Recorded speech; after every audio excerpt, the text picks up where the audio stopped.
Hello everyone, Girnar coaching academy या चॅनलवर तुमच्या सर्वांचं स्वागत आहे। IPL 2024 म्हणजे या वर्षीची जी IPL झाली, या IPL वरती जवळपास सर्वच परीक्षाला प्रश्न पडतात। तर या IPL रिलेटेड आपण काही महत्त्वाचे फॅक्ट्स आणि कशा प्रकारे प्रश्न येतात ते बघूयात। तर IPL काही बेसिक पासून चालू करूयात। पहिला IPL हे कधी झालं होतं? तर पहिला IPL 2008 मध्ये झालं होतं आणि जे आता 2024 मध्ये झालं ते 17वा IPL होतं। ह्याच्यावरती प्रश्न येऊ शकतो की 2024 मध्ये झालेलं IPL कितवं होतं? तर हे 17वा IPL होतं। आणि जे याच्या अगोदरचं म्हणजे 16वा IPL झालेलं ते कधी झालं होतं? 2023ला झालं होतं। म्हणजे इथेच एक प्रश्न सापडतो आपल्याला की 2024चा IPL कितवं होतं? तर ते 17वं। पहिलं 2008 आणि 16वं 2023 मध्ये झालं होतं। या IPL 2024 मध्ये एकूण किती संघ सामील झाले होते असा देखील प्रश्न येऊ शकतो। तर टोटल 10 संघ होते आणि ते संघ कोणते आणि या संघासोबतच एखाद्या संघाचा कॅप्टन वरती देखील प्रश्न विचारला जाऊ शकतो की कोणत्या संघाचा कोणता कॅप्टन? तर ते आपण बघूयात। एकूण 10 संघ होते आणि त्या 10 संघांचे कॅप्टन कोणते होते? पहिला संघ कोलकाता नाईट रायडर म्हणजेच KKR आणि या संघाचा कॅप्टन होता श्रेयस अय्यर। आणि या 2024 मध्ये जे अंतिम फिनाले झाला म्हणजे अंतिम सामना झाला, या सामन्यामध्ये जे 2 संघ होते तो पहिला होता KKR आणि दुसरा होता SRH। हे दोन्ही संघ अंतिम सामन्यामध्ये होते। दुसरा संघ आहे सनरायझर्स हैदराबाद म्हणजेच SRH, त्याचा कॅप्टन कोण होता? तर पॅट कमिन्स। हे 2 संघ अंतिम सामन्यामध्ये होते। तिसरा संघ मुंबई इंडियन्स, त्याचा कॅप्टन हार्दिक पांड्या। चौथा पंजाब किंग्स, या संघाचा कॅप्टन होता शिखर धवन। पाचवा गुजरात टायटन्स, या संघाचा कॅप्टन शुभमन गिल होता। 6वा संघ लखनौ सुपर जायंट्स आणि या संघाचा कॅप्टन होता KL राहुल। 7वा संघ होता राजस्थान रॉयल्स, या संघाचा कॅप्टन होता संजू सॅमसन। 8वा संघ होता चेन्नई सुपर किंग आणि याचा कॅप्टन होता ऋतुराज गायकवाड। 9वा संघ होता दिल्ली कॅपिटल्स, याचा कॅप्टन होता ऋषभ पंत आणि 10वा संघ होता रॉयल चॅलेंजर्स बेंगलोर, याचा कॅप्टन कोण होता? तर फाफ डुप्लेसिस हा याचा कॅप्टन होता। यावरती कशा प्रकारे प्रश्न विचारले जातात ते बघूयात। याचा प्रश्नांचं स्वरूप कसं असतं? तर आता एक प्रश्न बघूया। 2024 चे IPL कोणी जिंकलं आहे? जसं की आपण आता बघितलं हे 17वा IPL होतं आणि हे जिंकलं कोणी? KKR म्हणजे कोलकाता नाईट रायडर्सने हे जिंकलं। आणि पराभव कोणाचा केला? तर SRH सनरायझर्स हैदराबाद याचा पराभव केला। आणि किती गडी राखून केला? तर तो 8 गडी राखून KKRने पराभव केला। म्हणजे हे 17वं असं देखील विचारू शकतो 2024चे IPL किंवा 17वा IPL। तर उत्तर काय? KKR। सेकंड क्वेश्चन बघूया। KKRने आजपर्यंत किती IPL जिंकलेले आहेत? कारण यावर्षी KKR संघाने जिंकले, तर KKR वरती प्रश्न येण्याची दाट शक्यता आहे। तर किती संघांनी जिंकले IPL? KKRने आजपर्यंत किती वेळा IPL जिंकला आहे? तर ते एकूण 3 वेळा IPL जिंकला आहे। पहिलं जिंकले 2012 मध्ये, दुसरा IPL जिंकले 2014 मध्ये आणि तिसरा IPL आता जिंकला आहे हे आहे 2024 मध्ये। तर कुठल्या संघानं किती आजपर्यंत IPL जिंकली याच्यावरती देखील प्रश्न विचारले जाऊ शकतो। तर आतापर्यंत सर्वात जास्त IPL जिंकलेले संघ कोण आहे? तर पहिला आहे मुंबई इंडियन्स आणि दुसरा आहे चेन्नई सुपर किंग, यांनी 5-5 वेळा IPL जिंकला आहे।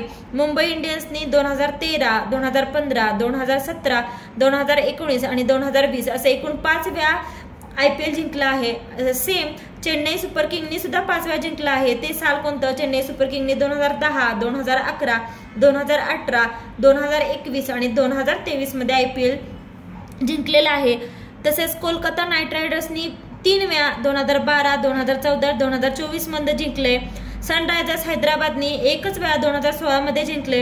राजस्थान रॉयल्सने देखील 1 वेळा 2008 मध्ये, म्हणजे जेव्हा चालू झालं होतं तेव्हा चालू झाल्या जिंकलेला संघ कोणता होता? तर तो होता राजस्थान रॉयल्स। नंतर डेक्कन चार्जर्स यांनी 2009 मध्ये IPL जिंकले आणि गुजरात टायटन्स यांनी 2022 मध्ये IPL जिंकलेलं होतं। पुढचा प्रश्न बघूया। IPL 2024 ची टायटल स्पॉन्सर कंपनी कोणती होती? म्हणजे जे IPLचं टायटल होतं ते स्पॉन्सर कोणी केलेलं? तर ते टाटा होतं। म्हणजे म्हणूनच आपण ऐकत होतो टाटा IPL का? तर ते या टाटा कंपनीने हे टायटल IPLचं स्पॉन्सर केलं होतं। नेक्स्ट क्वेश्चन बघूया। याच्याबरोबर टायटल स्पॉन्सर सोबतच अजून एक प्रश्न विचारला जाऊ शकतो की ऑफिशियल डिजिटल स्ट्रीमिंग पार्टनर कोण होतं IPL 2024चं? तर ते कोण होतं? जिओ सिनेमा हे ऑफिशियल डिजिटल स्ट्रीमिंग पार्टनर होतं। आता हा IPL 2024चा अंतिम सामना कधी झाला होता, तर त्याची डेट काय आहे, तर ती 26 मे 2024 ही डेट आहे. आणि हा IPL 2024चा अंतिम सामना झाला ते स्टेडियम कोणतं होतं, तर स्टेडियम होतं MA चिदंबरम. या स्टेडियमवरती हा अंतिम सामना झाला होता. आता स्टेडियमवरती देखील प्रश्न विचारले जाऊ शकतात. तर स्टेडियम रिलेटेड आपण काही इम्पॉर्टंट फॅक्ट्स बघूया की जगातलं सर्वात मोठी क्रिकेट स्टेडियम कोणती आहेत, म्हणजे वर्ल्ड बिगेस्ट स्टेडियम. तर ते पहिलं स्टेडियम आहे, जगातलं सर्वात मोठं स्टेडियम आहे नरेंद्र मोदी स्टेडियम, अहमदाबाद म्हणजेच गुजरातमध्ये आहे स्टेडियम. हे जगातलं वर्ल्डमधलं सर्वात मोठं स्टेडियम आहे नरेंद्र मोदी स्टेडियम. याच्यावरती देखील प्रश्न विचारला जाऊ शकतो. यानंतरचं दुसरं स्टेडियम आहे मेलबर्न क्रिकेट ग्राउंड, जे की ऑस्ट्रेलियामध्ये आहे. आणि जगातलं तिसरं स्टेडियम तयार होत आहे ते कुठे आहे, ते आहे जयपूरमध्ये. या IPL मध्ये काही महत्त्वाचे पुरस्कार देखील दिले जातात. तर या पुरस्कारावरती देखील बऱ्याच वेळा प्रश्न विचारले जातात. तर हे IPLचे महत्त्वाचे पुरस्कार कोणकोणते आहेत ते आपण बघूयात. तर महत्त्वाचा पुरस्कार सर्वात पहिला बघूया. सामनावीराचा पुरस्कार हा कोणाला दिला होता, तर मिचेल स्टार्क याला दिला होता. आणि का दिला होता, तर फक्त 3 षटकात 14 धावा दिल्या होत्या त्याने आणि 2 गडी बाद केला होते, म्हणून हा सामनावीराचा पुरस्कार मिचेल स्टार्क यांना दिला होता. दुसरा महत्त्वाचा पुरस्कार बघूया. सर्वात मौल्यवान खेळाडू हे कोण ठरले आहेत, तर ते सुनील नारायण हे ठरले आहेत. आणि IPL मध्ये 3-10 मौल्यवान खेळाडूचा पुरस्कार एकाच खेळाडूला भेटलेले हे एकमेव खेळाडू आहेत सुनील नारायण. त्यांनी IPL मध्ये 3दा हा पुरस्कार जिंकलेला, हा ते पहिले खेळाडू ठरले आहेत सलग 3दा जिंकलेले. त्यांनी IPL 2012 मध्ये 24 विकेट्स घेतल्या होत्या, त्याच्यासाठी हा मौल्यवान खेळाडूचा पुरस्कार त्यांना भेटला होता. IPL 2018 मध्ये 357 धावा अधिक 17 विकेट घेतल्या होत्या. आणि आत्ताच्या या वर्षीच्या म्हणजे IPL 2024 मध्ये त्यांनी 488 धावा आणि 17 विकेट्स घेतल्या, त्याच्यासाठी हा त्यांना मौल्यवान खेळाडूचा पुरस्कार सुनील नारायण यांना भेटलेला होता. आता त्याच्यानंतरचा महत्त्वाचा पुरस्कार बघूयात. ऑरेंज कॅप हे थोडं हायलाइटेड असतं का, तर ऑरेंज कॅप पर्पल कॅप म्हणजे सर्वाधिक धावा सर्वाधिक विकेटसाठी हा पुरस्कार दिला जातो. तर ऑरेंज कॅप ही दिली जाते सर्वाधिक धावासाठी. आणि ऑरेंज कॅप भेटलेला खेळाडू कोण आहे, तर विराट कोहली. त्यांनी 341 धावा घेतल्या होत्या. आणि त्यांचा संघ कोणता, तर RCB या संघाचे ते होते. नेक्स्ट पुरस्कार पर्पल कॅप ही कशासाठी दिली जाते, तर सर्वाधिक विकेटसाठी ही कॅप दिली जाते. आणि हर्षल पटेल यांना हा पुरस्कार भेटला होता. 24 विकेट्स घेतल्या होत्या त्यांनी. आणि त्यांचा संघ कोणता होता, तर PK हा संघ होता. पुढचा पुरस्कार बघूयात. Emerging player of the season हा पुरस्कार कोणाला दिला, तर नितीश KR रेड्डी यांना हा पुरस्कार भेटला होता. आणि हा पुरस्कार कशासाठी दिला होता, हा पुरस्कार हा तरुण खेळाडूची ओळख आहे नितीश KR रेड्डी यांची, ज्यांनी IPL 2024 मध्ये त्यांच्या असामान्य गोलंदाजीच्या कामगिरीने सर्वांना प्रभावित केलं होतं. म्हणून emerging player of the season हा अवॉर्ड पुरस्कार कोणाला दिला, तर नितीश KR रेड्डी यांना दिला होता. पुढचा पुरस्कार बघूया. फेअर प्ले अवॉर्ड हा संघाला दिला जातो की कोणता संघ जास्त फेअर प्ले केलाय, तर फेअर प्ले अवॉर्ड 2024 हा होता सनरायझर्स हैदराबाद या संघासाठी. अजून काही IPL 2024चे महत्त्वाचे पुरस्कार आहेत ते बघूयात. पहिला हंगामातील उदयोन्मुख पुरस्कार हा कोणाला दिला, तर नितीश कुमार रेड्डी SRH संघाचे ते होते. दुसरा सर्वाधिक षटकार कोणी केले, तर तो खेळाडू कोणता, हा पुरस्कार कोणाला दिला, तर अभिषेक शर्मा या खेळाडूला दिला होता. आणि त्यांचा संघ होता SRH. तिसरा सर्वाधिक चौकार मारणारा हा महत्त्वाचा पुरस्कार कोणाला दिला, तर ट्रॅव्हिस हेड या खेळाडूला दिला होता. आणि त्यांचा संघ होता SRH. चौथा पुरस्कार बघूयात. हंगामातील सर्वाधिक झेलणारा खेळाडू कोणता होता, हा पुरस्कार कोणाला भेटला, तर रमनदीप सिंग या खेळाडूला भेटला. आणि त्यांचा संघ होता KKR. पाचवा पुरस्कार टीम फेअर प्ले SRH या टीमसाठी हा भेटला होता. सहावा आपण बघितलं पर्पल कॅप सर्वाधिक बळी हा हर्षल पटेल यांना भेटला होता. 24 विकेट घेतलं होतं त्यांनी. आणि PK या संघाचे ते होते. 24 विकेट त्यांनी घेतल्या होत्या. ऑरेंज कॅप सर्वाधिक धावा आपण बघितलं की विराट कोहली यांनी 741 RCB संघाचे ते होते. आणि सर्वात मौल्यवान खेळाडू कोण ठरले आहेत, हा पुरस्कार कोणाला दिलाय, तर सुनील नारायण यांना. आणि त्यांचा संघ होता KKR. IPL मध्ये सर्वात जलद अर्धशतकांचा विक्रम कोणाच्या नावावर आहे ते बघूयात. तर हा सर्वात जलद अर्धशतकांचा विक्रम हा यशस्वी जयस्वाल यांच्या नावावर आहे. म्हणजे काय सर्वात जलद अर्धशतकांचा विक्रम म्हणजे काय की अर्धशतक हे सर्वात कमी बॉलमध्ये कोणी केलंय त्यांच्या नावावर हा विक्रम आहे. तर सर्वात पहिला विक्रम हा आहे यशस्वी जयस्वाल यांच्या नावावर. त्यांनी 13 बॉलमध्ये 50 रन केले आहेत. आणि त्यांच्या नंतर दुसरा क्रमांक लागतो तो KL राहुल या खेळाडूचा. त्या खेळाडूंनी 14 बॉलमध्ये 51 रन केलेत.